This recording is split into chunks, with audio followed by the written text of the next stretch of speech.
Companies of all industries, sizes, no matter what, right? They're all dealing with these challenges in different ways.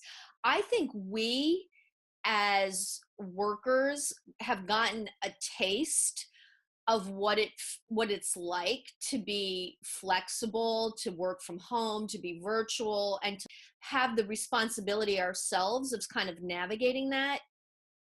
There's almost like no going back.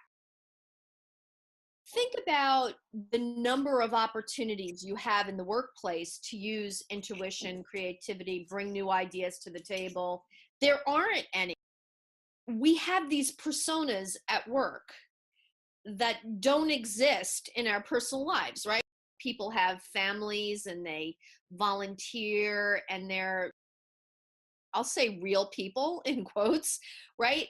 But when something happens in the workplace because people want advancement and promotion and power and teams and money, and it changes the whole dynamic of how people treat each other. I think we as humans are very competitive, and I think there's this dynamic where you could undermine each other, and you could have conflict, and maybe there's a healthy amount of conflict.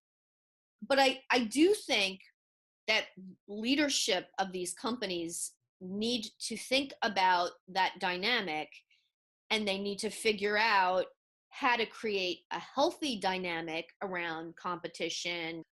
At some point it becomes actually how that company operates.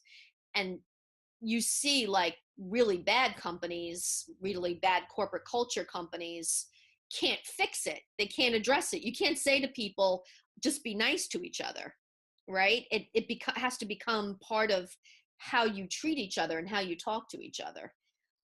I just don't think we're going to get the most out of how we work if we're, if we're working in toxic environments. Everything has to sort of change about how you work. It can't be like this piecemeal thing where companies are going to have more expectations of us as workers, but yet not give us or not work with us as workers, right, within that environment.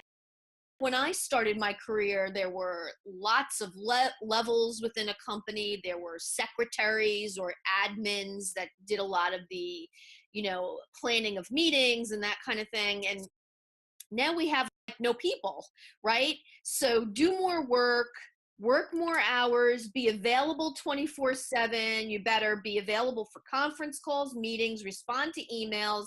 But then on the other hand, how are they working with us, right, to achieve that, right? So what we're saying as workers is, we're willing to put in more, but motivate us, give us more flexibility, work with us and we'll work with you, kind of a thing. We're like mired down in so much of, I got to do this day-to-day job. I can't even keep on top of it.